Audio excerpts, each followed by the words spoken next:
Bulatkan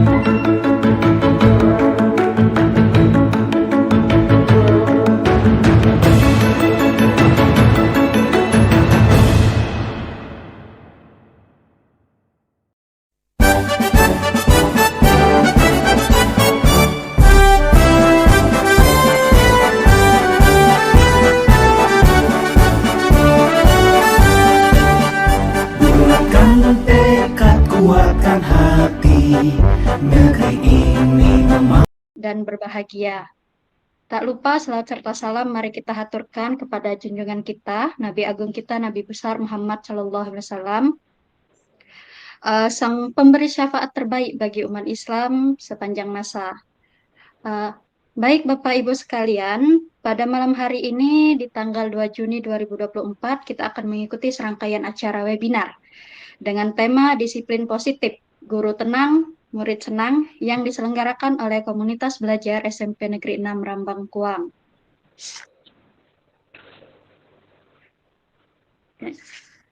Perkenalkan, saya Nandar Jeki Amalia yang akan memandu jalannya acara pada malam hari ini mulai dari pukul 19.30 sampai 21.00 waktu Indonesia bagian Barat. Adapun susunan acara kegiatan kita pada malam ini yaitu yang pertama pembukaan, yang kedua doa, yang ketiga menyanyikan lagu Indonesia Raya, yang keempat itu acara inti, dan yang kelima itu penutup. Oke. Untuk memulai kegiatan kita pada malam hari ini, marilah bersama-sama Bapak Ibu kita mengucapkan lafaz basmalah. Bismillahirrahmanirrahim. Oke. Acara selanjutnya yaitu doa agar kegiatan kita pada malam hari ini mendapat barokah dari Allah Subhanahu wa taala. Marilah Bapak Ibu kita berdoa dan akan dipandu oleh Bapak Dodi Riansa. Kepada Bapak kami persilakan.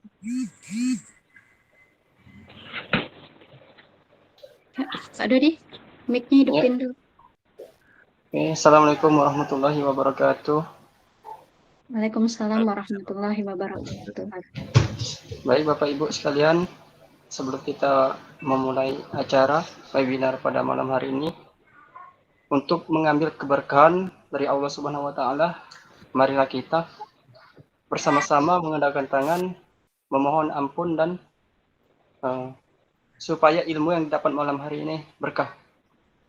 Amin amin a'udzubillahi minasyaitonir rajim. Bismillahirrahmanirrahim. Hamdan syakirin, hamdan na'imin, hamdan yu'afi ni'amahu wa yakuwafi mazidah.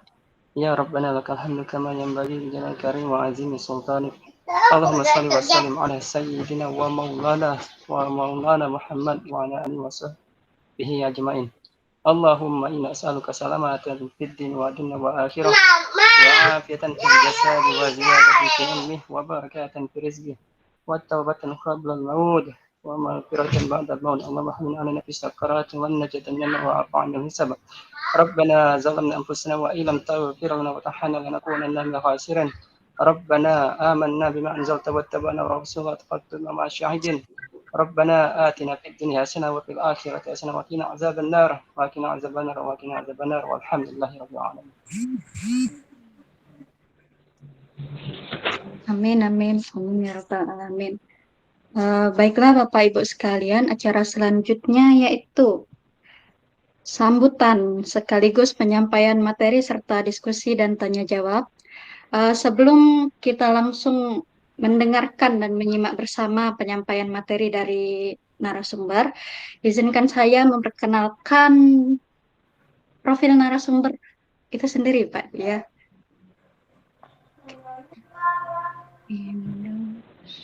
Mana tadi Pak? Bentar, Pak.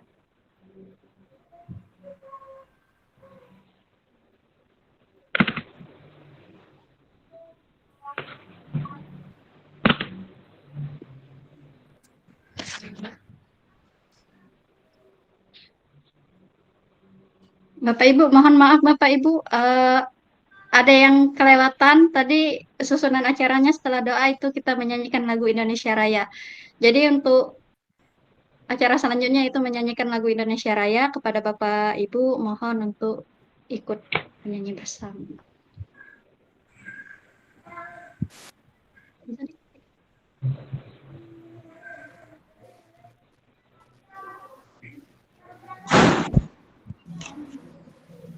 Share screen. Bentar, Pak. Bapak bisa share dari Bapak? Oh, bisa.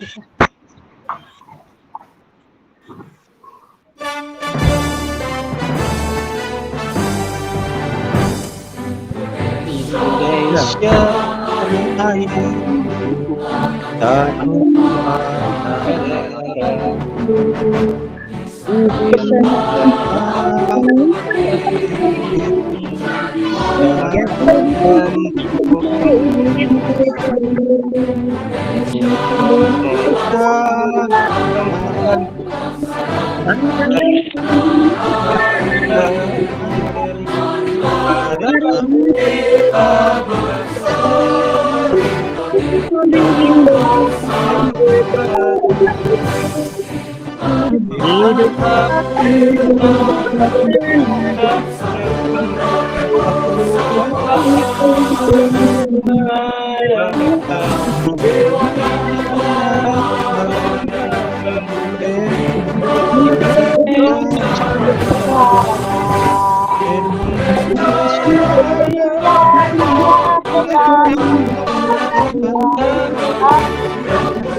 Bapak Ibu sekalian, acara selanjutnya yaitu sambutan sekaligus penyampaian materi serta diskusi dan tanya jawab. Sebelum itu izinkan saya memperkenalkan narasumber kita kali ini, walaupun mungkin bagi sebagian peserta ini sudah tidak asing ya. Kita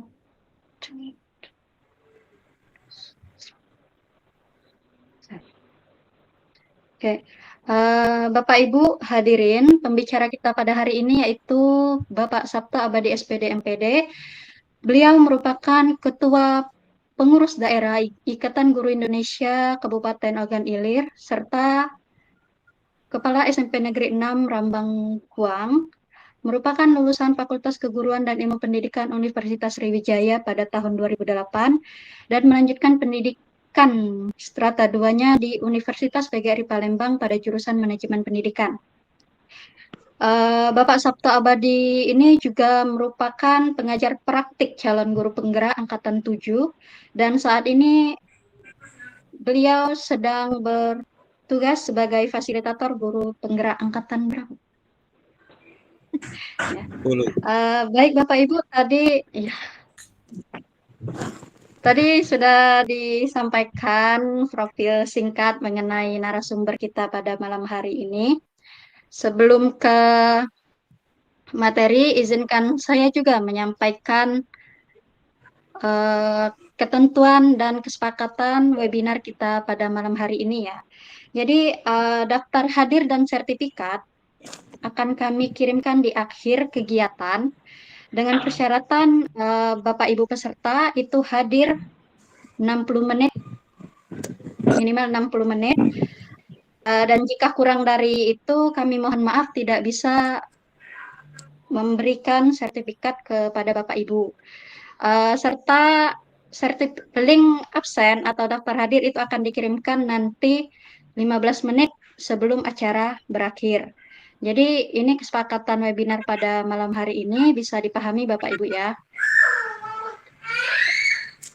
Langsung saja kita saksikan dan simak bersama penyampaian materi dengan tema disiplin positif, guru tenang dan murid senang. oleh Bapak narasumber kita, Bapak Sabta Abadi SPD, MPD. Kepada Bapak kami persilakan. Baik, terima kasih Bu Nanda Rezeki Amalia selaku moderator pada kegiatan webinar kita malam hari ini. Yang saya hormati di sini sudah bergabung ada Pak Madani Ansori, Pak Darmansah, Pak Heru Sigit, dan mungkin beberapa kepala sekolah yang hadir yang bergabung yang tidak bisa saya sebut satu persatu. Kemudian juga rekan-rekan saya sebagai fasilitator pendidikan guru penggerak, di sini ada Bu Helen, ada Bu Juju, kemudian juga hadir di sini beberapa orang pengurus Ikatan Guru Indonesia Kabupaten Ogan Ilir, kemudian Bapak dan Ibu guru, dan seluruh peserta ya, yang mohon maaf tidak bisa saya sebutkan satu persatu, yang semuanya saya hormati dan saya banggakan. Bismillahirrahmanirrahim. Assalamualaikum warahmatullahi wabarakatuh. Waalaikumsalam warahmatullahi wabarakatuh. Waalaikumsalam warahmatullahi Alhamdulillah, puji syukur telah kita senantiasa haturkan kepada Allah Subhanahu wa taala, Tuhan Yang Maha Kuasa, karena pada kesempatan malam hari ini kita semuanya tentu masih diberikan nikmat oleh Allah, dengan nikmat yang tidak bisa kita hitung satu persatu, dan semoga Allah menambah nikmatnya dengan cara kita mensyukurnya. Oke. Baik. Salat beriring salam semoga tercurah kepada Nabi Muhammad SAW, pada para keluarga dan para sahabatnya, dan kita semua semoga mendapatkan syafaat pada hari yang kiamat. Amin. Amin. Allahumma amin. Bapak dan Ibu yang saya hormati, seluruh peserta webinar Disiplin Positif, Guru Tenang, Murid Senang. Webinar ini diadakan oleh komunitas belajar SMP Negeri 6 Rambangkuang yang diberi nama dengan akronim Berdaya. Berdaya ini merupakan akronim dari berjuang dengan segala daya upaya. Kenapa kami memberikan nama seperti itu? Karena kalau kita berpikir defisit asset thinking ya, berpikir dengan berbasis pada kekurangan-kekurangan, tentu sekolah kami memiliki banyak kekurangan. Muridnya sedikit, cuma 30, bangunannya belum lengkap gitu kan. Akan tapi kami mencoba untuk melakukan pendekatan berbasis aset atau kekuatan atau hal-hal yang positif yang ada pada kami. Yang hal-hal yang positif ada pada kami, tentunya aset yang paling berharga itu sendiri adalah orang-orang yang ada di dalamnya, para guru-gurunya. Nah, inilah yang kemudian kami dengan kekuatan yang dimiliki itu, kami berjuang dengan segala daya upaya untuk meningkatkan mutu kualitas pendidikan yang ada di sekolah kami. Itu inspirasi kami memberikan nama kombel kami, Berdaya, berjuang dengan segala daya upaya, Bapak Ibu ya. Dan kemudian pada malam hari ini juga kami ini perdana untuk melakukan webinar. Sebelumnya sudah aktif menyelenggarakan sharing tapi di internal sekolah ya, secara tatap muka sama guru yang ada di sekolah kami. Dan kemudian juga memang sengaja juga kami menyebarkan link ini terbatas karena memang ini adalah kami baru belajar ya di Kombel SMP 6 SMP 6 Rambangkuang. Karena tinggalnya di Indralaya Utara, kesebut terus Indralaya Utaranya ya. Baik Bapak Ibu, terima kasih Bapak Ibu yang sudah mau bergabung. Mungkin di sini saya bukan bermaksud untuk menggurui Bapak Ibu. Di sini juga sudah bergabung para senior saya di pendidikan guru penggerak sebagai guru penggerak. Satu ilmu satu guru, jangan saling. Nanti kami harapkan Bapak Ibu yang sebagai guru penggerak bisa berbagi pengalaman praktik baiknya dalam penerapan disiplin positifnya ya. Terima kasih. Ada Bu Mursidati, Bu Septi Harbiah sebagai guru penggerak, dan mungkin juga ada yang lain yang mungkin saya belum mengenal ya. Baik, saya akan share screen.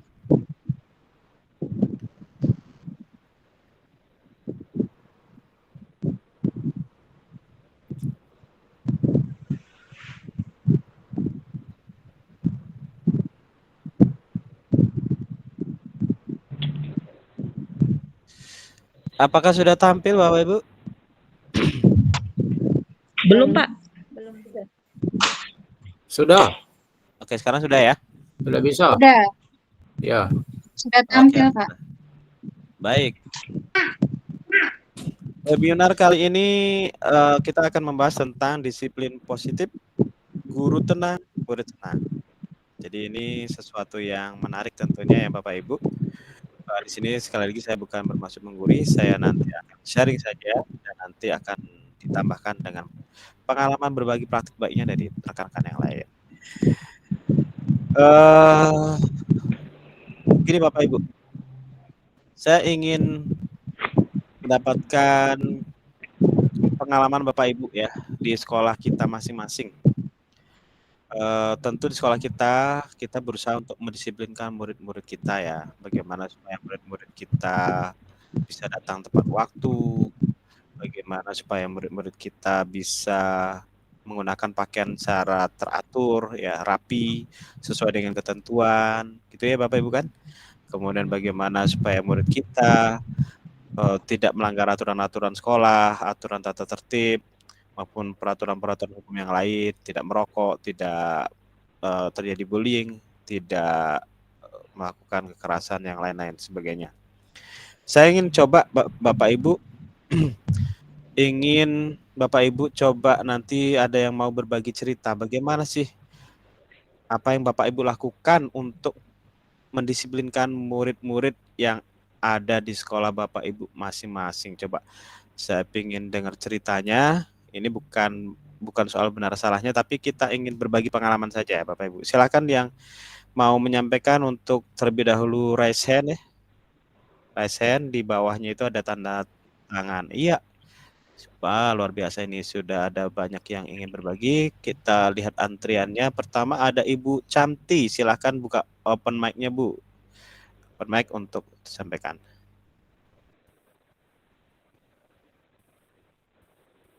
Halo Ibu Camti, Ida Camti ya, silakan dibuka mic-nya dulu.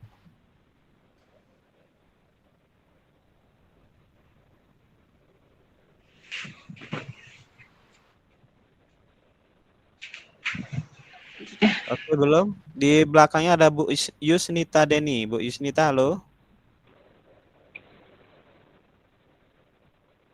Halo Bu Yusnita. Di mic-nya dibuka dulu Bapak Ibu. Ibu Yusnita. Ibu Yusnita. Kemudian Mungkin mencet kali, Pak. pencet ya. Kemudian Kali. Pak Abdurrahman ini, Pak Abdurrahman mau menyampaikan sesuatu?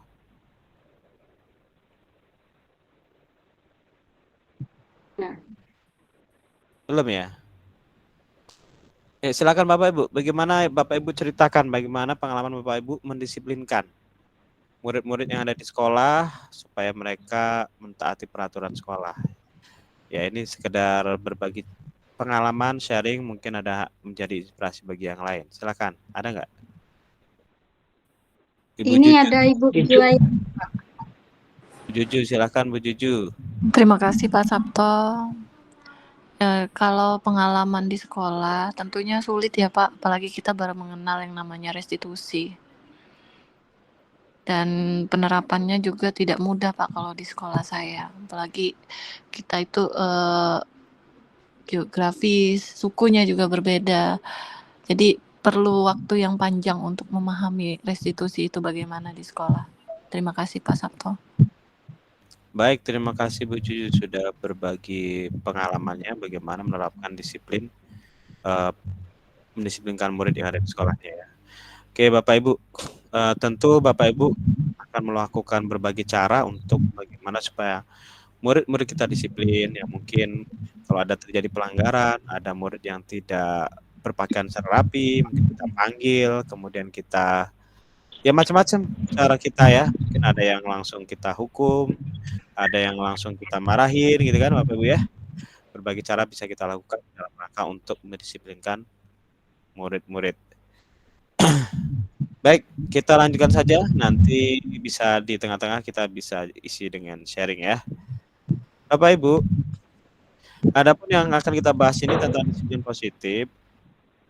Adapun yang dimaksud dengan disiplin positif itu merupakan suatu cara penerapan disiplin yang mengajarkan anak bertanggung jawab dan menumbuhkan kesadaran diri berdasarkan nilai-nilai kebajikan. Disiplin positif lebih ke arah disiplin diri yang dapat mengontrol diri dalam melakukan segala tindakan. Disiplin diri dapat membuat murid memahami dan menyadari berdasarkan motivasi internal, bukan akibat paksaan, pujian, ataupun hukuman. Ya Bapak Ibu, yang sering kita lakukan di sekolah untuk mendisiplinkan murid itu biasanya selama ini yang paling banyak berperan tentu guru ya Bapak Ibu ya. Kita sebagai seorang guru. Ketika ada murid yang tidak disiplin, kemudian terus kita panggil, kemudian kita tadi saya sampaikan berbagai macam cara bisa kita lakukan. Dengan teguran, dengan peringatan tertulis, bahkan dengan hukuman ya. Artinya kita sebagai seorang guru yang tentu lebih banyak berperan aktif dalam rangka untuk mendisiplinkan murid-murid. Akan tetapi kita sering juga mendapati bahwa ketika kita disiplinkan murid tersebut, besoknya masih bisa diulang terus ya. Kenapa? Karena di sini disampaikan bahwa berarti disiplin itu disiplin yang berasal dari eksternal atau dari pihak luar atau yang kita sebagai guru. Belum muncul sebuah kesadaran dari dalam diri murid itu sendiri ya. Belum menjadi sebuah motivasi internal atau motivasi intrinsik yang berasal dari dalam sendiri.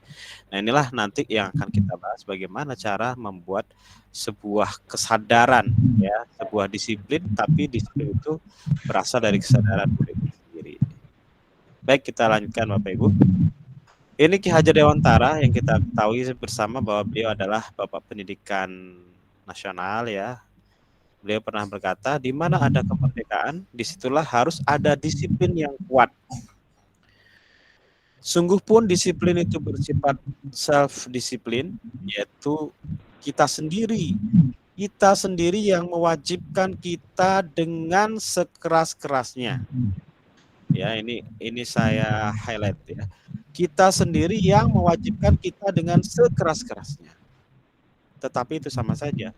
Sebab jikalau kita tidak cakap melakukan self-disiplin, wajiblah penguasa lain yang mendisiplinkan diri kita. Dan peraturan demikian itulah harus ada di dalam suasana yang merdeka. Nah, ini saya tadi meng-highlight ya. Jadi disiplin itu self-disiplin. Disiplin yang berasal dari kita sendiri. Artinya diri kita sendiri. Ya, kalau kita bicara dalam konteks murid, berarti disiplin itu harus lahir dari kesadaran murid itu sendiri. Itulah yang disebut dengan self-disiplin. Ya. Dan itulah yang ingin kita tumbuhkan dalam disiplin positif. Baik Bapak Ibu, kita lanjut. Di sini ada teori kontrol yang disampaikan oleh Dr. William Glasser. Beliau menyampaikan ada beberapa hal-hal yang seringkali menjadi sebuah ilusi ya.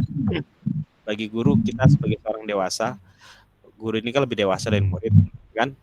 Kita seringkali merasa ya bahwa yang pertama, bahwa ilusi guru mengontrol murid. Seakan-akan sebagai seorang dewasa, kita itu mampu untuk mengontrol murid, ya kan?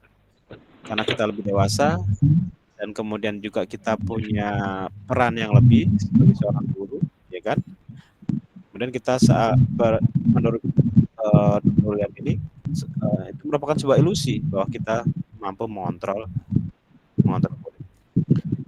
Nah, ini untuk hal ini ada sebuah perumpamaan begini Bapak Ibu. Ada sebuah analogi yang bergabung ya.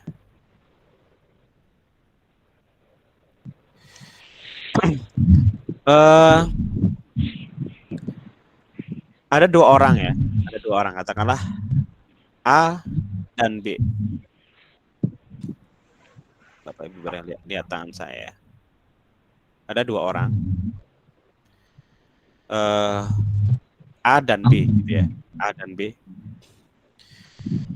A ini memiliki sesuatu yang sangat berharga, yang kemudian karena sangat berharga itu dia genggam erat-erat tangannya, ya. Sesuatu berharga itu ia genggam erat-erat di tangannya.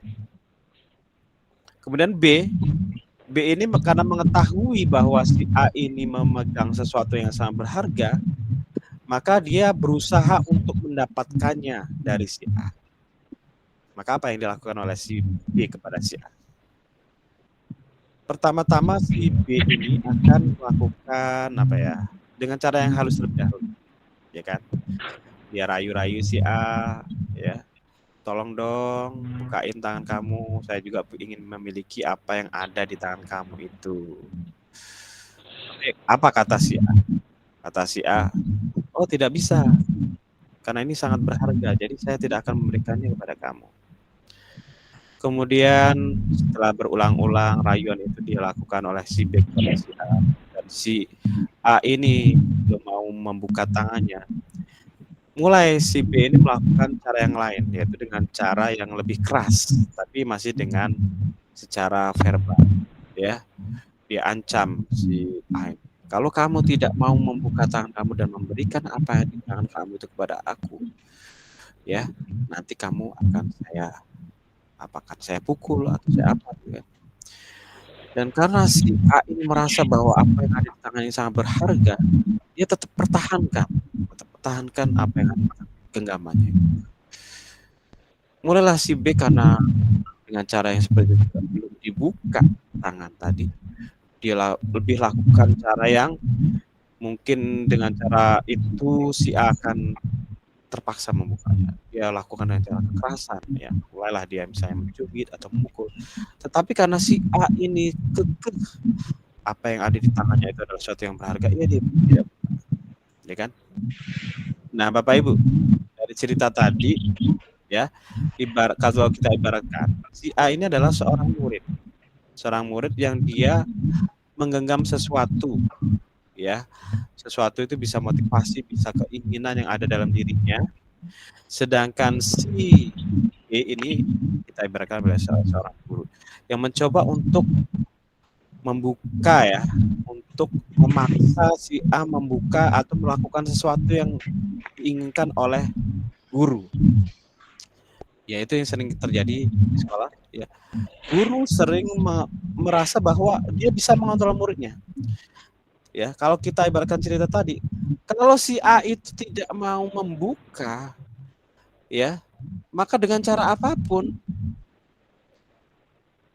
si B tidak bisa memaksa untuk si A membuka tangannya. Kenapa? Karena si A ini memiliki kontrol yang penuh, ya. Apa yang ada di genggamannya itu dia mengontrol penuh. Jadi ini sama seperti yang terjadi di sekolah kita, Bapak Ibu, ya kan? Nah, ini ilusi bahwa kita sering sebagai guru merasa bahwa kita bisa mengontrol murid, ya. Yang terjadi sebenarnya bahwa yang bisa mengontrol murid itu adalah dirinya sendiri. Jadi kalau murid itu di dalam hatinya belum ingin melakukan sesuatu yang kita inginkan, maka selamanya dia tidak akan melakukan itu. Kalaupun dia lakukan, mungkin motivasinya, ya, itu belum sampai kepada motivasi yang kuat atau motivasi muncul dari dalam diri. Nah, itu Bapak Ibu, ya. Yang kedua, ilusi bahwa semua penguatan positif efektif dan bermanfaat. Apa penguatan positif, Bapak Ibu? Mungkin bisa berupa pujian, mungkin bisa berupa hadiah, ya kan? Mungkin bisa berupa penghargaan. Dan kita menganggap dengan pujian, dengan penghargaan itu akan efektif. Nah, ini bukan tidak boleh, Bapak Ibu, tapi di sini dikatakan semua penguatan positif efektif dan bermanfaat. Ilusi, ya, ilusi bahwa penguatan itu diartikan bahwa tidak semua penguatan yang kita berikan, pujian, hadiah, atau penghargaan apapun kita berikan kepada murid supaya mereka mau ya melakukan disiplin di sekolah, mau mengikuti aturan-aturan yang kita berikan, itu belum tentu efektif ya. Berikutnya Bapak Ibu, ilusi bahwa kritik dan membuat orang merasa bersalah dapat menguatkan karakter. Ya kan? Seringkali kita ketika ada murid kita yang melakukan pelanggaran disiplin, itu kita buat mereka menjadi merasa bersalah. Ayolah, hargai perjuangan ibumu. Ya, ibumu sudah berjuang sedemikian rupa, ayahmu sudah bekerja keras untuk. Nah, kemudian dengan itu kita berharap murid itu merasa bersalah dan kemudian memperbaiki kesalahannya, ternyata itu belum tentu menguatkan karakternya ya. Kemudian berikutnya, ilusi bahwa orang dewasa memiliki hak untuk memaksa. Nah, ini juga sekali lagi bahwa kontrol penuh itu ada pada diri murid, maka siapapun orangnya, meskipun kita adalah orang yang dewasa ya, yang memiliki penguasaan lebih, itu belum tentu bisa melakukan pendisiplinan kita. Baik, kita lanjut Bapak Ibu ya. Disiplin positif dan nilai kebajikan universal. Nilai-nilai kebajikan adalah sifat-sifat positif manusia yang merupakan tujuan mulia yang ingin dicapai setiap individu. Seperti yang telah dikemukakan oleh Dr. William Glasser pada teori kontrol. Menyatakan bahwa setiap perbuatan memiliki satu tujuan, dan selanjutnya Yanni Gosen mengemukakan bahwa dengan mengaitkan nilai-nilai kebajikan yang diyakini seseorang, maka motivasi intrinsiknya akan terbangun, sehingga menggerakkan motivasi dari dalam untuk dapat mencapai tujuan mulia yang diinginkan. Jadi di sini kita sudah mulai ada benang merahnya ya, antara disiplin positif dengan nilai kebajikan universal. Artinya bagaimana supaya murid itu timbul motivasi intrinsiknya, kita harus bisa menanamkan kepada diri murid-murid itu tentang keyakinan pada nilai-nilai kebajikan. Ya. Nilai-nilai kebajikan itu harus tertanam, harus menjadi sebuah mindset, sebuah karakter terlebih dahulu. Sehingga kalau itu sudah menjadi karakter pada diri murid kita, ya, murid-murid itu tanpa harus kita paksa, mereka akan melakukan perbuatan-perbuatan baik, kebajikan universal, Bapak Ibu. Yang pada akhirnya kita akan melakukan disiplin, tapi itu memang benar-benar berasal dari dalam. Nah, adapun kebajikan universal, kalau yang ini diterapkan di dunia pendidikan kita saat ini adalah profil pelajar Pancasila. Ya, apa saja dari profil pelajar Pancasila itu? Yang pertama tentu beriman, bertakwa kepada Tuhan Yang Maha Esa dan berakhlak mulia. Jadi bagaimana kita menanamkan kebajikan pada siswa kita untuk beriman ya, menjadi anak-anak yang taat beragama, yang menjalankan ibadah ya, apapun agamanya. Itu dengan cara seperti itu, maka nanti akan tertanam dalam dirinya sebuah kebajikan. Ya. Kemudian yang kedua adalah mandiri, ini yang akan menjadi target kebajikan yang harus dimiliki oleh murid kita di sekolah kita ya. Murid-murid menjadi mandiri, tidak mandiri bukan berarti maksudnya cuma mandi sendiri, makan sendiri ya. Mandiri dalam artian dia tidak tergantung pada motivasi eksternal, dia melakukannya semuanya itu karena memang sadar pada bagaimana menghargai dirinya sendiri. Kemudian bernalar kritis, kreatif, bergotong royong, dan berkebinekaan global. Nah, inilah nilai-nilai kebajikan universal yang kemudian menjadi sebuah acuan ya kita sebagai seorang pendidik, sebagai guru, untuk bisa ditanamkan pada murid-murid kita dan mereka bisa berdisiplin positif karenanya. Bapak Ibu, kita lanjutkan. Tadi dikatakan oleh siapa William Glasser tadi ya, bahwa setiap tindakan itu punya tujuan atau motif ya. Nah, motifnya itu bisa berdasarkan 5 kebutuhan dasar manusia. Ini menurut dia Gosen. Kebutuhan yang paling paling utama ini kebutuhan fisiologis yang semuanya makhluk yang namanya makhluk hidup itu pasti membutuhkan, yaitu bertahan hidup. Bertahan hidup ini ya makan, minum, ya kan, berkeluarga, ini bertahan hidup, melanjutkan kehidupannya. Semuanya membutuhkan, ya. Nah, ini kebutuhan yang paling dasar Bapak Ibu ya. Yang kedua adalah kebutuhan kasih sayang. Kebutuhan kasih sayang semuanya ini merupakan kebutuhan dasar juga ya. Semua makhluk kalau kata lagu itu mau cantik mau jelek semuanya butuh kasih sayang, Bapak ya. Kemudian yang ketiga adalah kebebasan. Yang keempat kesenangan, yang kelima penguasaan. Nah, ini apa kaitannya dengan murid-murid kita Bapak Ibu? Pernah nggak Bapak Ibu ketika murid-murid kita melakukan sebuah pelanggaran, kita sampai melakukan pendalaman ya, kita bertanya, mungkin ya Bapak Ibu, mereka melakukan hal tersebut, mereka tidak disiplin, mereka melakukan pelanggaran, itu karena ada kebutuhan dasar kita yang belum terpenuhi. Nah, itu yang perlu kita dalami Bapak Ibu, melalui melalui obrolan, melalui pendekatan yang persuasif ya. Kita gali apa sebenarnya kebutuhan hidupnya, kebutuhan dasar dari murid kita yang belum terpenuhi.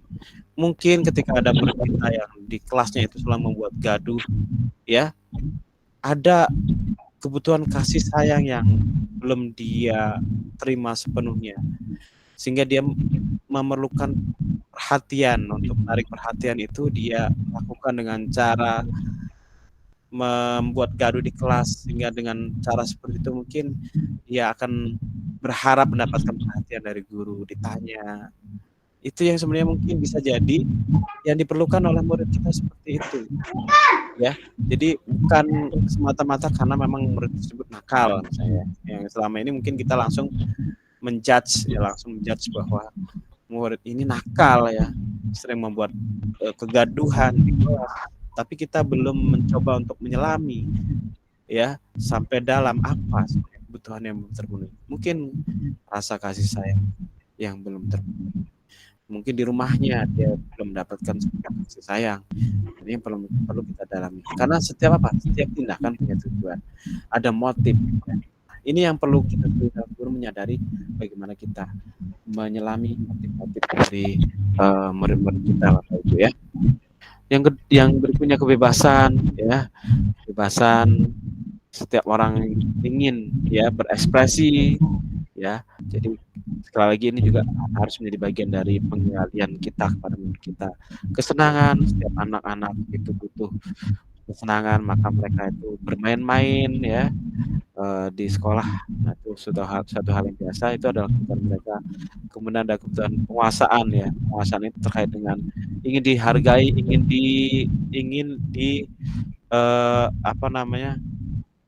ingin merasa mengerti, ingin merasa apa istilah itu Bapak Ibu ya, diakui bahwa dia hebat.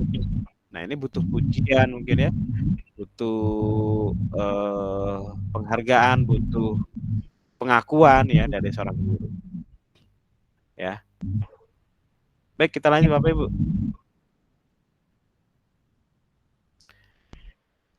Ada 3 motivasi perilaku manusia. Jadi ini balik lagi ke teori Glasser tadi, bahwa setiap tindakan punya tujuan, ada motif. Nah, ada 3 motivasi perilaku manusia. Yang pertama untuk menghindari ketidaknyamanan atau hukuman, ya. Dan ini merupakan tingkat terendah dari motivasi perilaku manusia. Ini ada yang angkat tangan. Oke, saya lanjut aja ya. Ya. Jadi yang pertama adalah untuk menghindari ketidaknyamanan atau hukuman. Ini adalah tingkat terendah dari motivasi perilaku manusia. Biasanya orang yang motivasi perilakunya untuk menghindari hukuman atau ketidaknyamanan akan bertanya apa yang akan terjadi kalau saya tidak melakukannya.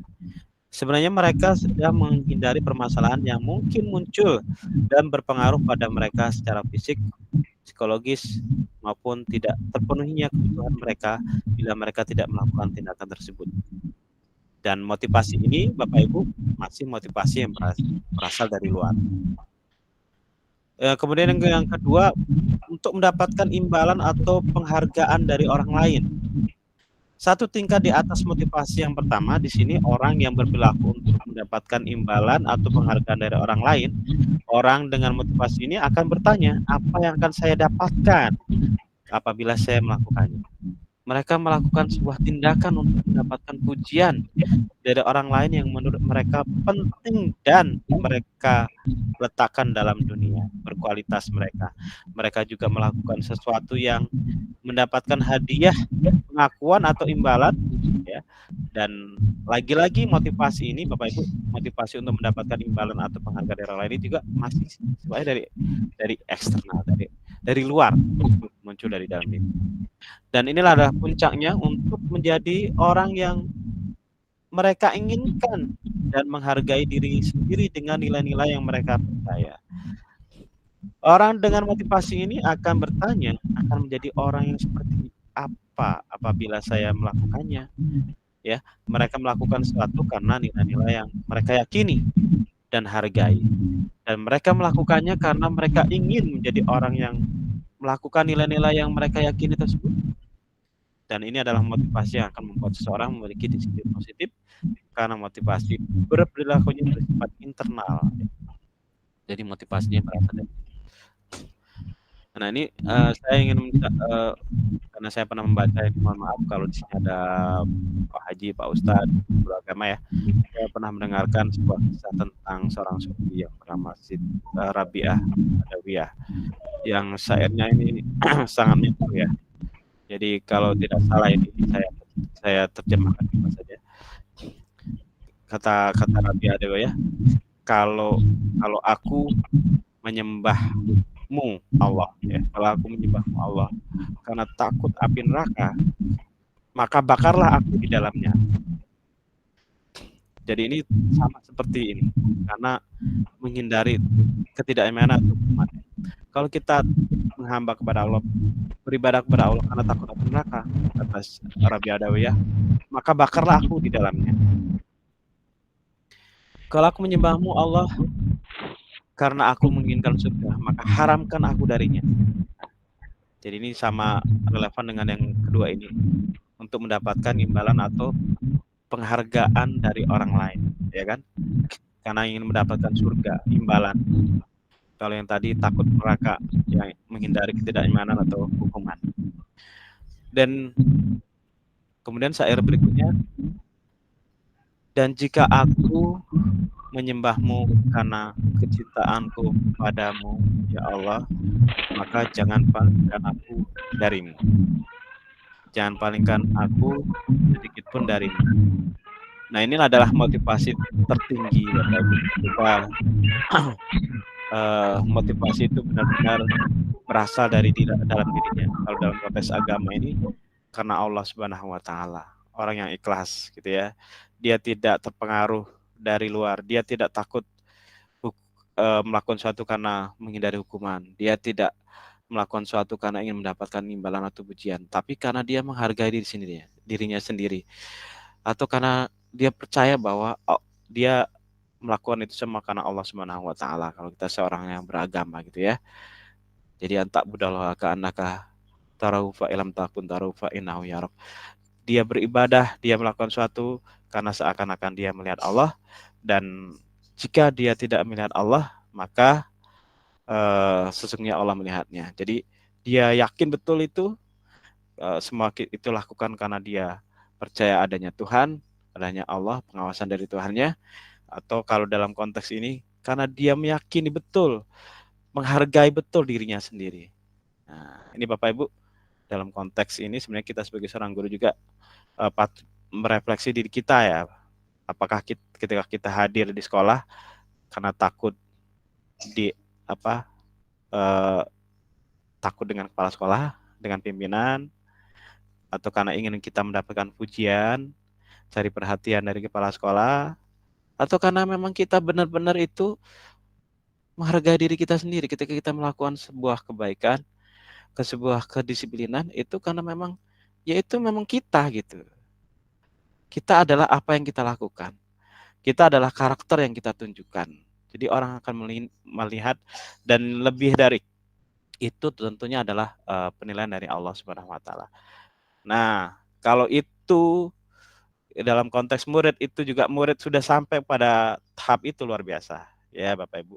Ketika murid tidak lagi takut ketika dia melakukan suatu kan bukan karena takut dihukum, bukan karena dia ingin mendapatkan pujian, atau bukan tapi karena memang itu benar-benar ya sudah kesadaran karakter yang ada dirinya. Dan inilah yang perjuangan yang harus kita lakukan, bagaimana menanamkan karakter itu supaya itu tertanam ya, nilai-nilai kebajikan itu tertanam pada murid-murid kita, sehingga nantinya disiplin yang mereka lakukan itu adalah memang disiplin yang berasal dari internal. Itulah yang dimaksud dengan disiplin positif, Bapak Ibu.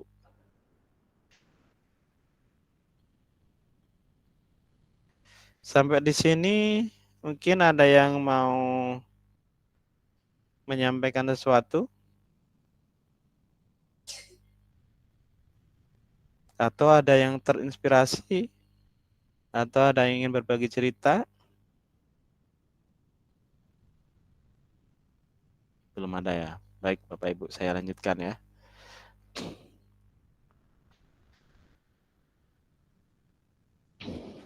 Nah, sekarang ini kita mengenal 3 hal, yaitu tentang hukuman, konsekuensi, dan restitusi ya. Pada pendidikan guru penggerak ini dikenalkan. Jadi selama ini mungkin yang kita lebih akrab itu adalah hukuman ya. Hukuman, kemudian atau konsekuensi ya. Nah, hukuman ini adalah sesuatu yang menyakitkan harus terjadi. Sesuatu yang menyakitkan harus terjadi ya. Sedangkan konsekuensi. Jadi konsekuensi itu maksudnya adalah ketika misalnya kita sebagai seorang guru itu menghubungkan apa yang dilakukan oleh murid dengan apa yang seharusnya terjadi ya, atau peraturan yang ada gitu ya. Jadi kalau misalnya tidak berpakaian rapi, maka apa konsekuensinya? Konsekuensinya itu pasti ada kaitannya.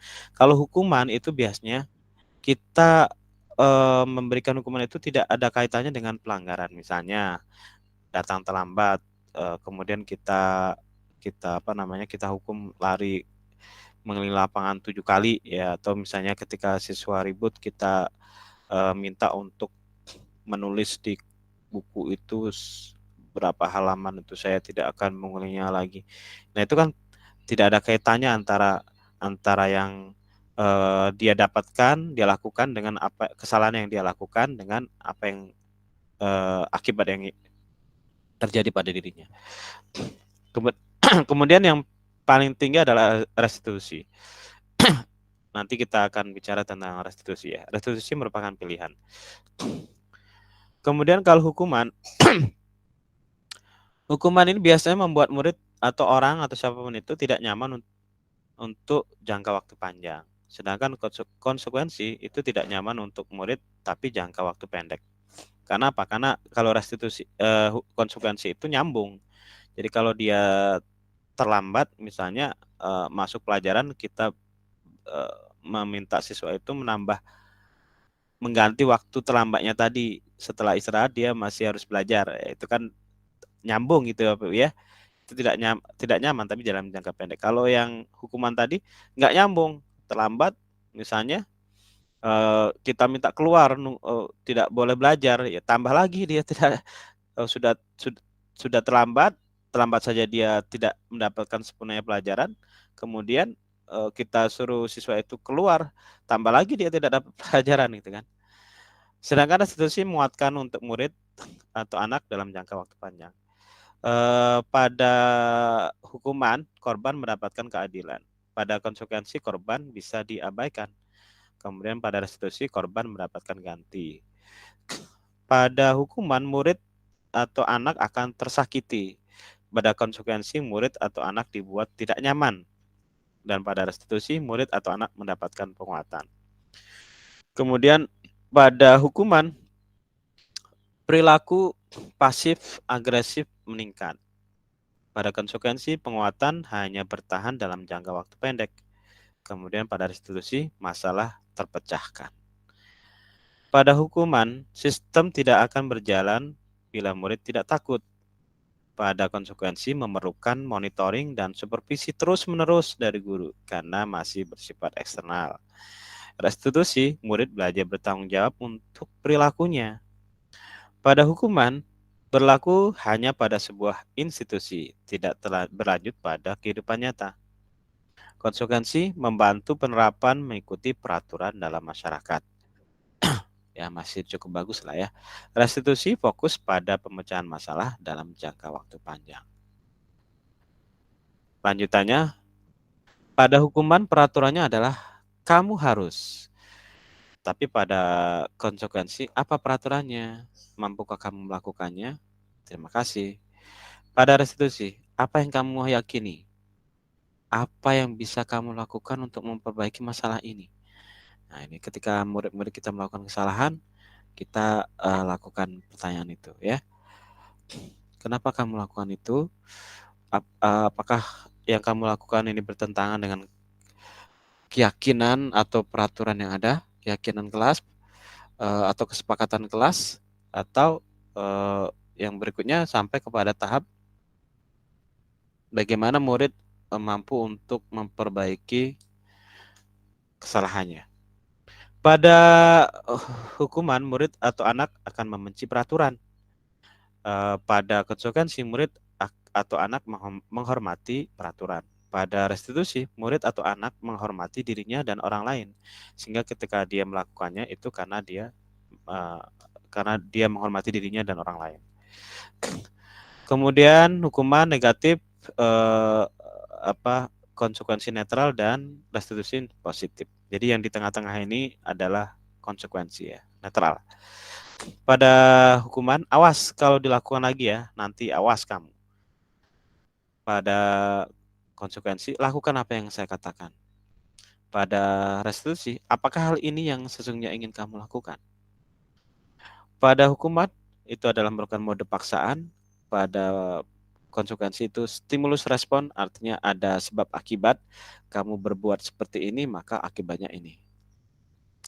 Pada restitusi itu berlaku teori kontrol ya. Artinya yang berhak untuk mengontrol murid itu adalah dirinya sendiri.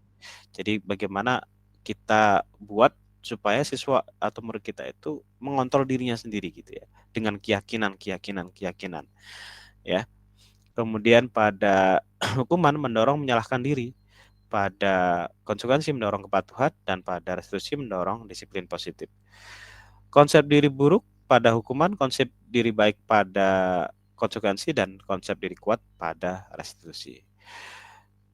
Lanjut, hukuman murid anak belajar menyembunyikan kesalahan, konsekuensi murid anak belajar taat peraturan, pada restitusi murid anak belajar memecahkan masalah. Jadi bukan sebatas taat peraturan, tapi ketika melakukan kesalahan, bagaimana kita dorong murid-murid itu memecahkan masalahnya sendiri.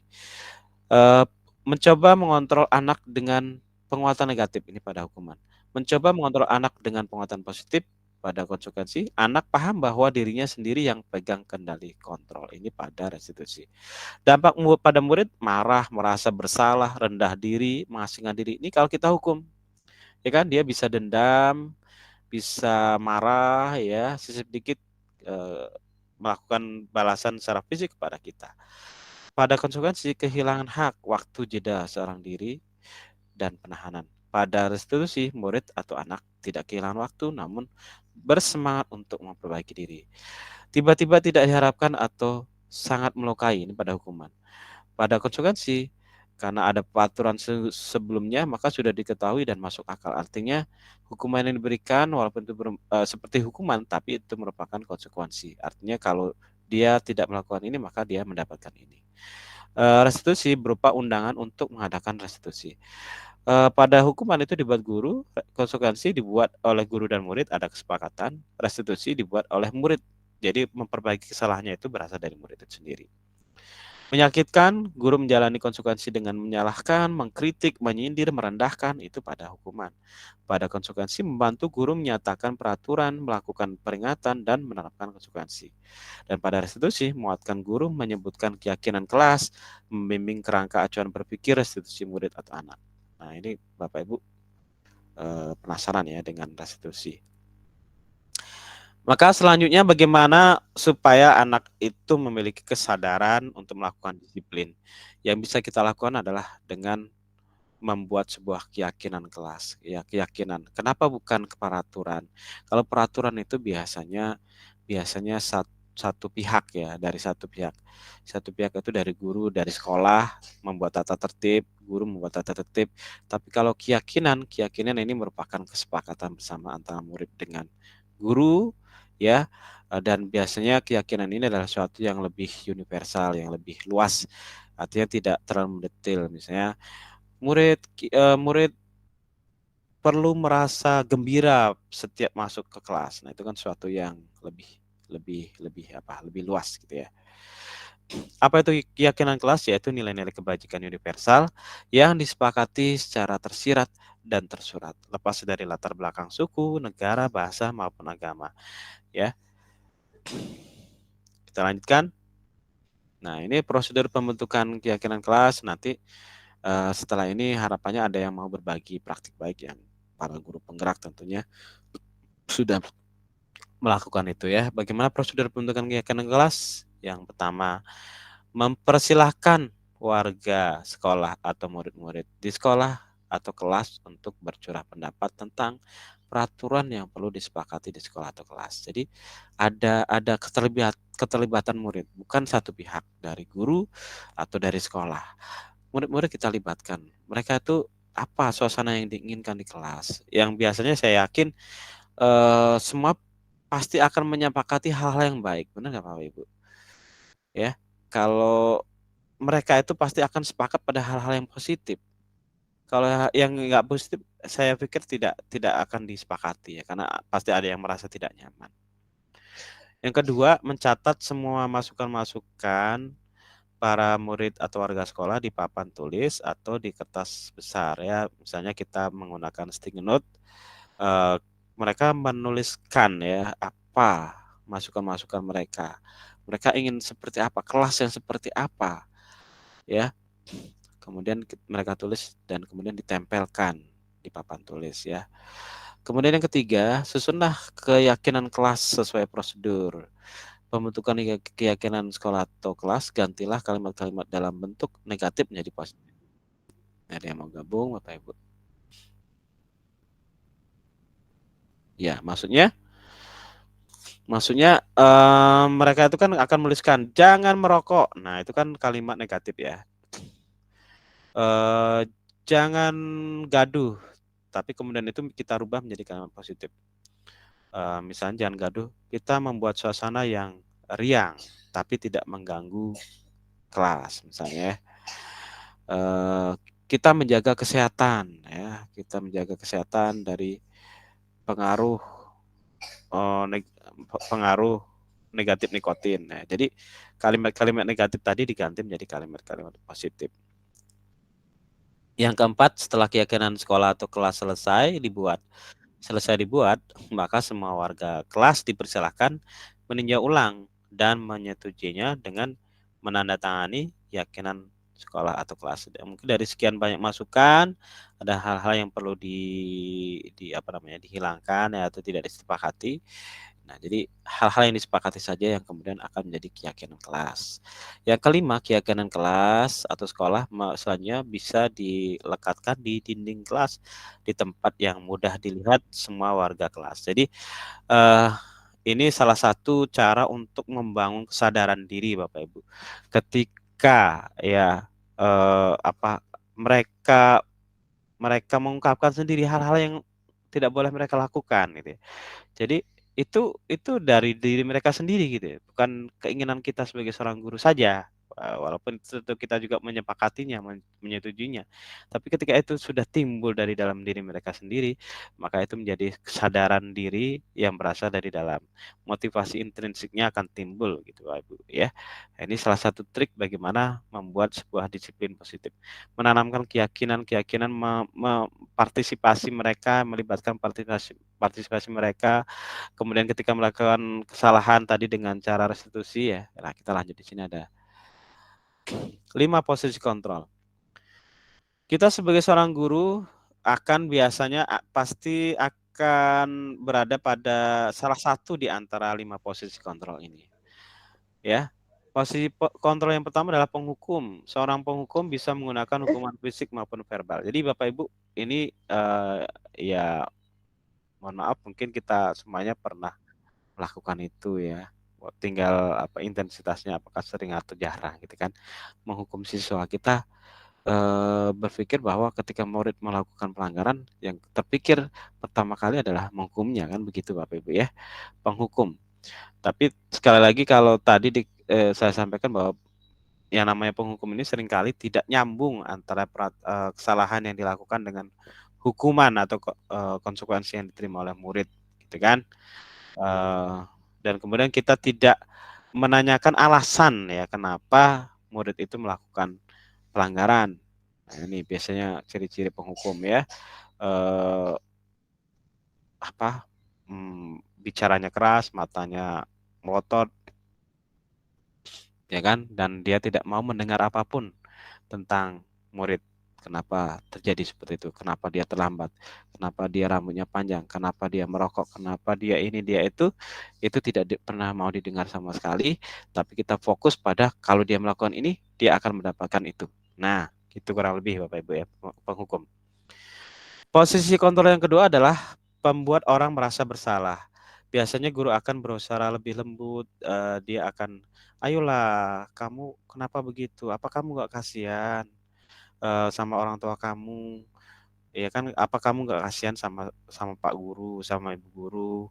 Bapak Ibu Guru udah capek lu, suara Ibu habis, tapi kamu gak mau mendengarkan. Nah itu posisi kontrol berikutnya ya, membuat murid-murid menjadi merasa bersalah dengan harapan ya mungkin timbul kasihan gitu kan, sehingga kemudian tidak mengulangi perbuatan pelanggaran gitu kan.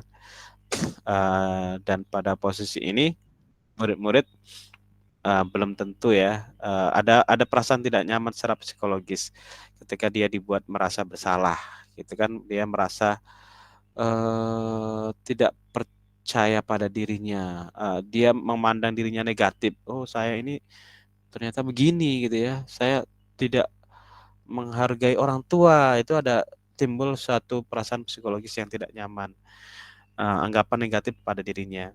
Kalau pada hukuman tadi ya tentu biasanya sih timbul perasaan yang tidak suka pada diri murid, bahkan mungkin benci atau bahkan dendam gitu ya. Itu kalau sebagai penghukum.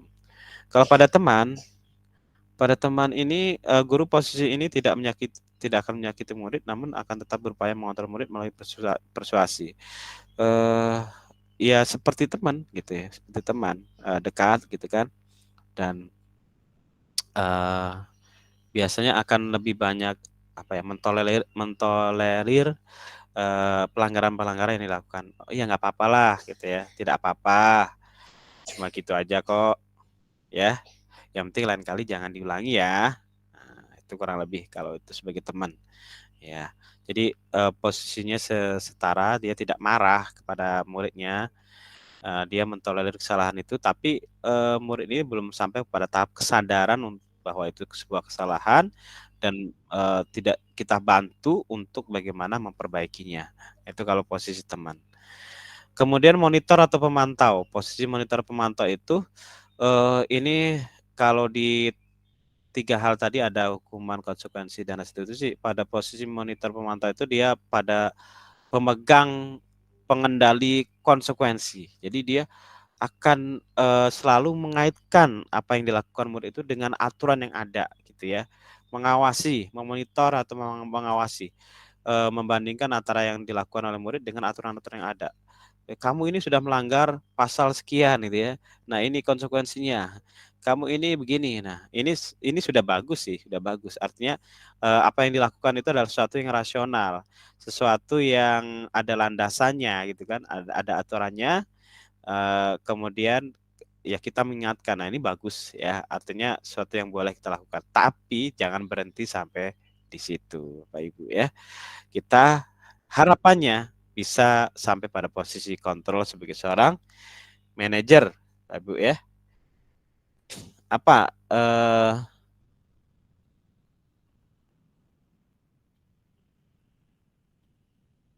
oh ya, oke. Oke, terima kasih. Waktunya beberapa menit lagi. Sebagai seorang manajer, respon yang menunjukkan tanggung jawab guru dalam posisi terakhir, manajer adalah posisi mentor di mana guru berbuat sesuatu bersama dengan murid, mempersilahkan murid mempertanggungjawabkan perilakunya, mendukung murid agar dapat menemukan solusi atas permasalahannya sendiri. Jadi Bapak Ibu pada posisi manajer ini, ketika murid melakukan kesalahan, itu pertama kita lanjut pada segitiga restitusi. Nah, jadi seorang manajer dia akan menjalankan segitiga restitusi. Ada namanya segitiga itu ada 3 berarti Pak. Kalau dua berarti segi 2. 1 jadi apa? Ya. Yang pertama menstabilkan identitas. Jadi ketika murid kita melakukan kesalahan, kita akan menstabilkan emosi ya.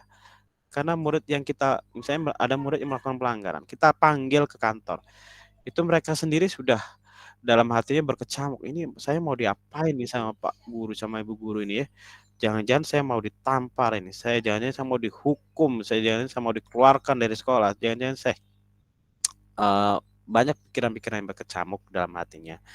Ya, maka pertama ketika kita bertemu dengan murid itu, kita stabilkan dulu emosinya, stabilkan identitasnya dengan pemakluman ya.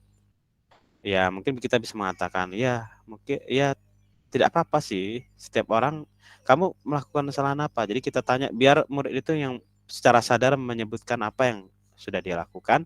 Kemudian setelah itu kita stabilkan dengan cara setiap orang pasti pernah melakukan kesalahan. Ya. Kamu bukan satu-satunya yang pernah melakukan itu. Dengan cara seperti itu ini menurunkan emosinya ya, menstabilkan emosinya, menstabilkan identitasnya. Setelah itu validasi tindakan yang salah. Tapi jangan berhenti di situ. Kalau cuma berhenti di situ, Bapak Ibu, seakan-akan kita memaklumi pelanggaran yang dilakukan oleh murid kita, gitu kan? Maka selanjutnya kita validasi tindakan yang salah. Kamu tentu punya alasan mengapa melakukan itu. Jadi kita coba gali apa sih di balik apa yang dia lakukan itu, gitu kan? Artinya kita menanamkan kesadaran pada diri murid itu sendiri tentang bahwa dia melakukan kesalahan. Adakah cara yang lebih efektif untuk mendapatkan apa yang kamu butuhkan? Sebenarnya apa sih kamu perlu apa sih? Sebenarnya apa sih yang kamu inginkan gitu kan? Sampai kamu melakukan itu.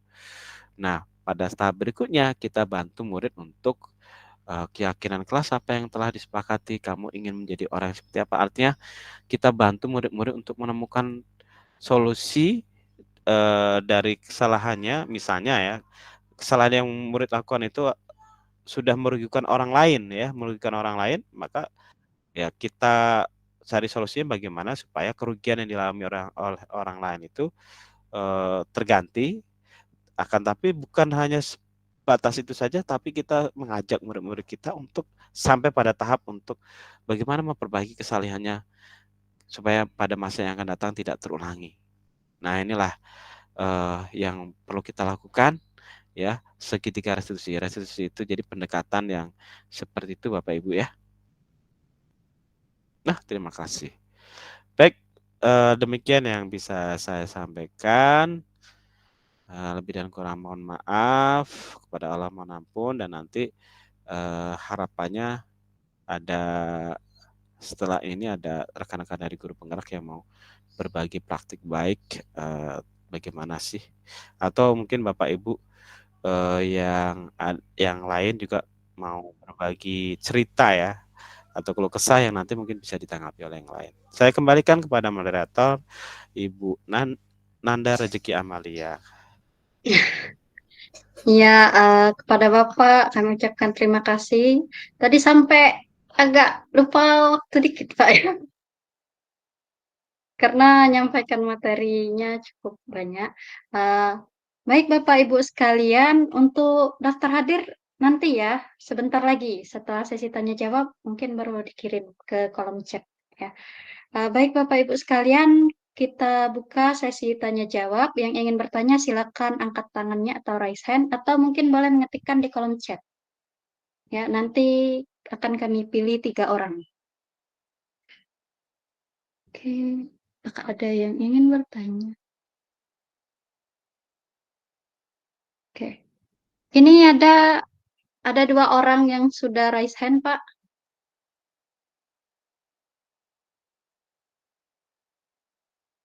Ya. Oke, Ibu Yusnita Deni, mungkin bisa open mic-nya, Bu.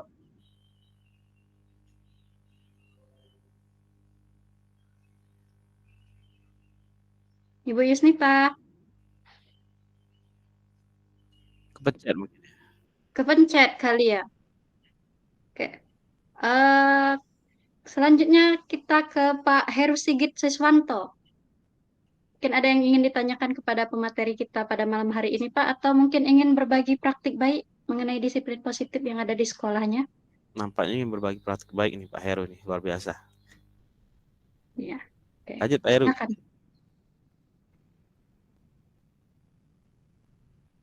Open mic Pak Heru.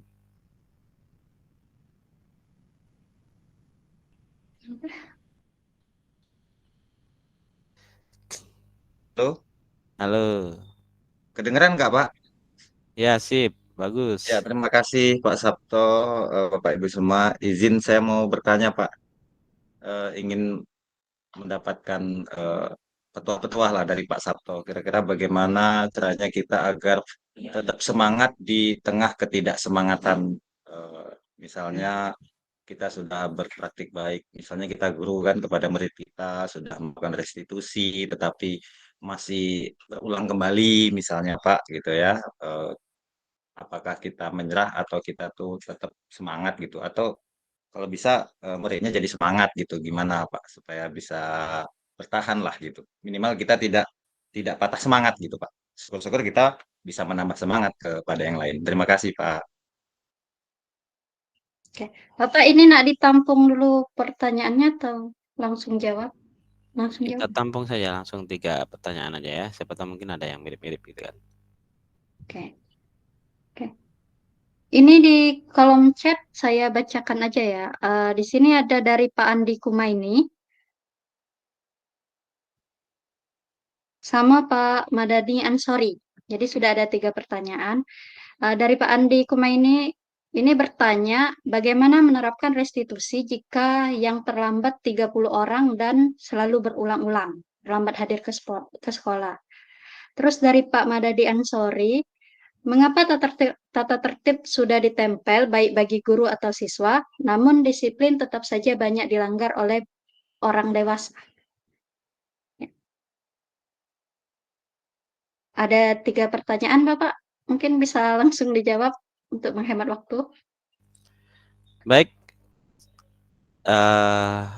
Tadi dari Pak Heru ya, bagaimana caranya kita ini kayaknya sebagai seorang guru ini supaya tetap semangat menerapkan segitiga restitusi kepada murid-muridnya. Yang pasti ini tidak semudah yang dikatakan, saya yakin, ya kan?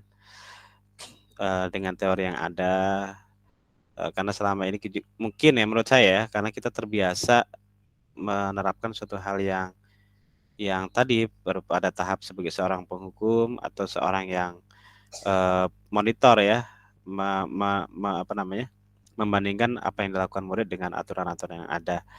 Dan itu biasanya kita berharap ada dampak yang lebih instan atau lebih cepat. Sedangkan ketika kita melakukan segitiga restitusi, ini nyambung dengan pertanyaan Pak Andi Kumaini.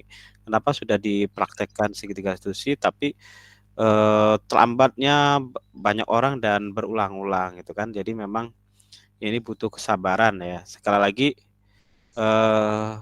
saya bukan role model yang belum tentu bisa menerapkan ini secara cepat, artian dalam 1 kali melakukan restitusi kemudian itu langsung berdampak. Tapi ya karena ini merupakan satu tindakan yang hasilnya itu lebih permanen, tentu membutuhkan sebuah kesabaran, ya, sebuah usaha yang lebih ekstra dibandingkan dengan apa yang selama ini kebiasaan yang sudah sering kita lakukan dengan menerapkan hukuman atau menjadi seorang teman atau membuat rasa bersalah atau sebagai seorang pemantau. Tapi yakinlah ketika ini kita lakukan dan berhasil, itu akan akan menjadi sebuah kebahagiaan secara psikologis karena kita sudah berhasil menerapkan itu dan kita melihat dampak yang lebih baik. Saya yakin itu beda ceritanya kalau misalnya kita sekedar menghukum dan kemudian kita seolah-olah melihat murid itu kemudian menjadi patuh, tapi kemudian diulangi lagi gitu kan. Nah, sekali lagi ini pertama saya ingin menyampaikan bahwa tidak semudah apa yang diucapkan. Yang kedua, karena memang ini akan melahirkan sebuah hasil yang lebih permanen jangka panjang. Karena ketika murid itu sudah sampai pada tahap kesadaran diri, ya, motivasi internal atau intrinsik, maka murid itu tidak akan mengulangi pelanggaran-pelanggaran yang terjadi. Kemudian ada pertanyaan dari Pak Madani.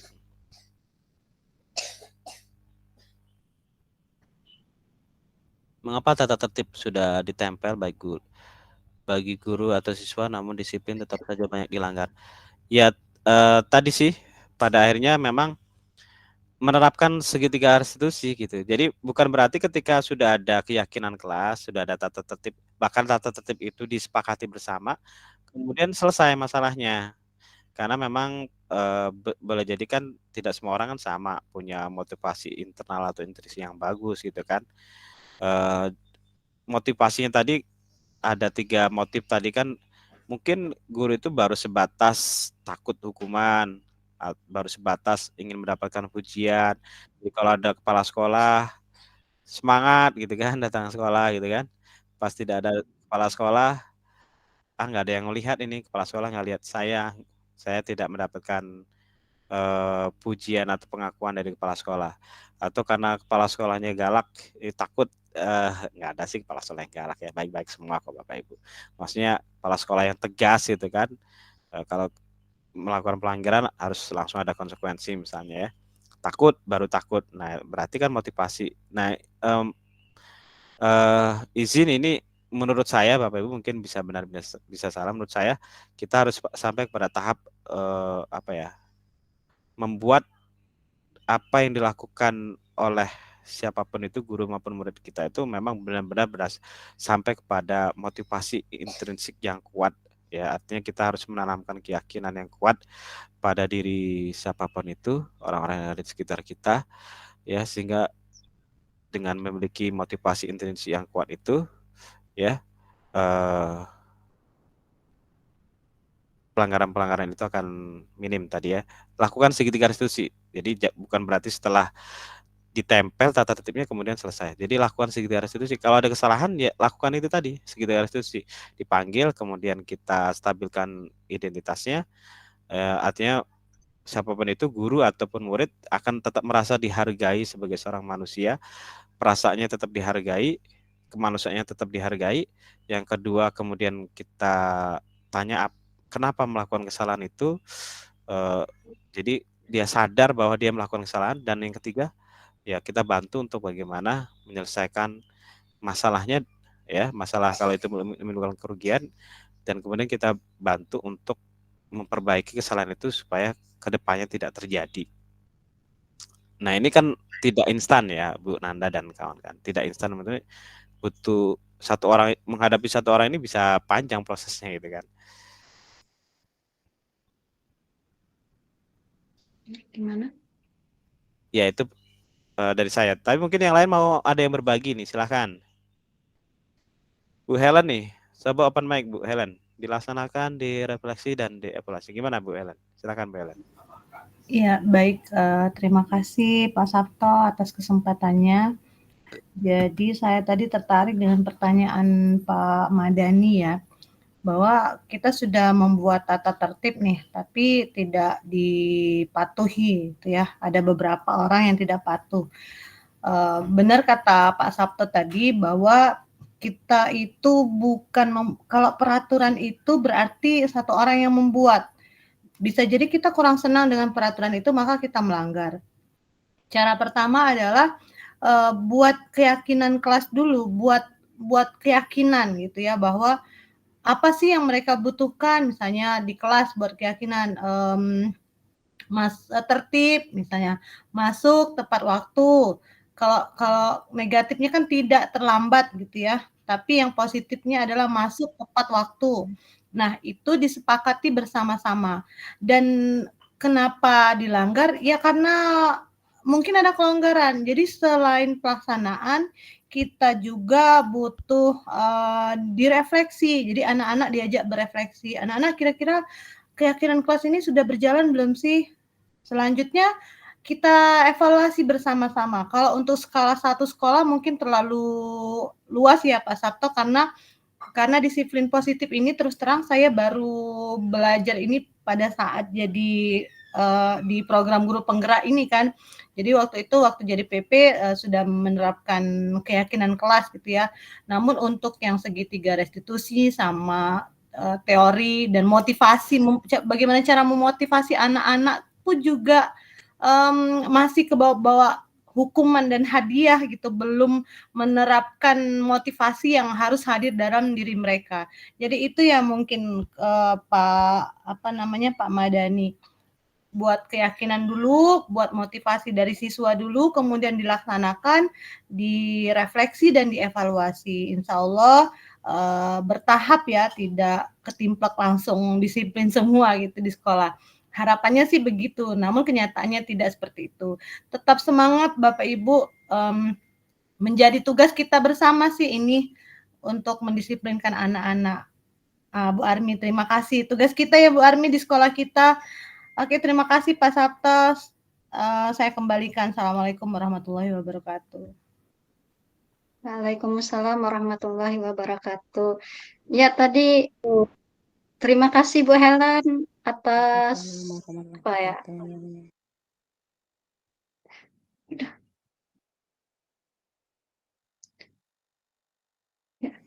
Ya, Bu Helen, kami ucapkan terima kasih atas bantuan jawabannya. Serta tadi katanya restitusi itu perlu dilaksanakan. Setelah dilaksanakan mungkin harus direfleksi dan kemudian dievaluasi bersama-sama. Baik Bapak Ibu, untuk pertanyaannya mungkin sudah cukup Pak, 3 atau Ya, yang ini lagi? Bun Anda Waktunya mungkin sudah. ada yang mau berbagi lagi nih dari guru penggerak. Oke. Sini ada Bu Baik. Mursidati, kita undang. Bu Nah, Mursidati, ya Ibu silakan. Mursidati, silakan open mic-nya Bu. Mana Ibunya?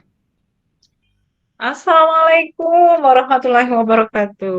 Mohon maaf, Waalaikumsalam. Pak Wo, Waalaikumsalam kalau kebiasaan manggil warahmatullahi Pak Wo. wabarakatuh. Mohon izin tutup kamera. Jadi menyimak apa yang sudah dipertanyakan dan apa yang sudah dibagikan oleh Pak Sabto Abadi dengan Bu Helen. Mohon izin berbagi sedikit pengalaman tentang pelaksanaan disiplin positif di sekolah kami SD Negeri 7 Indralaya Utara. Di saya selaku kepala sekolah bukan hanya melaksanakan disiplin positif itu di satu kelas, tapi di seluruh siswa, di keseluruhan siswa di sekolah kami, juga dengan guru-guru. Jadi apa ya, yang harus kita tanamkan dulu dengan terutama kalau saya di sekolah itu dengan guru-guru untuk penanaman disiplin positif yang pastinya kita awali dengan membuat suatu kesepakatan bersama.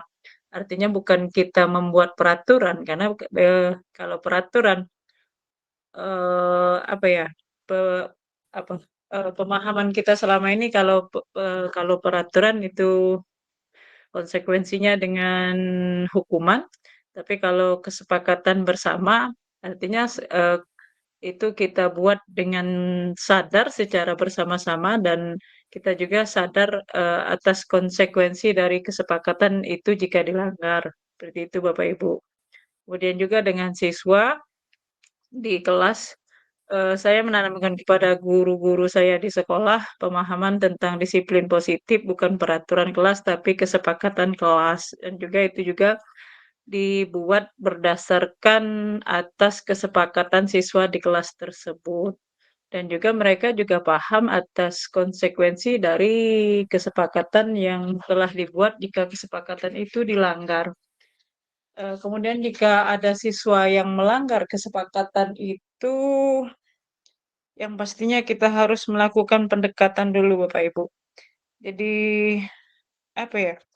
Eh, kata kita tuh senakal-nakal siswa, sebegal-begal siswa, kalau kita bisa melakukan pendekatan dengan siswa itu, akhirnya mereka biasanya langsung cerita permasalahan yang mereka alami dan latar belakang apa yang menjadikan mereka berbuat suatu kesalahan.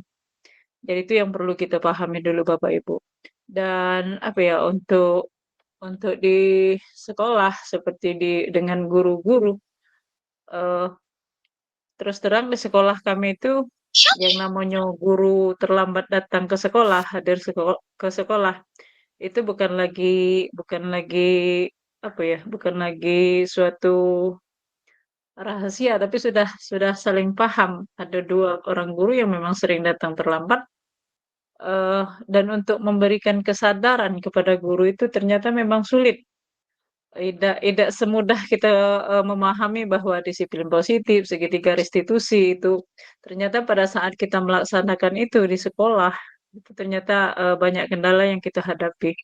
Yang pastinya, seperti saya di sekolah itu masalah, senioritas, namun ada saat-saatnya pada saat, mereka sadar bahwa kedisiplinan itu dibutuhkan mungkin pada saat kita, menggunakan absen digital kemarin itu akhirnya ya dengan kesadaran mereka sendiri, mereka bisa hadir ke sekolah itu tepat waktu. Jadi memang mungkin, kita tidak bisa melakukan hukuman kepada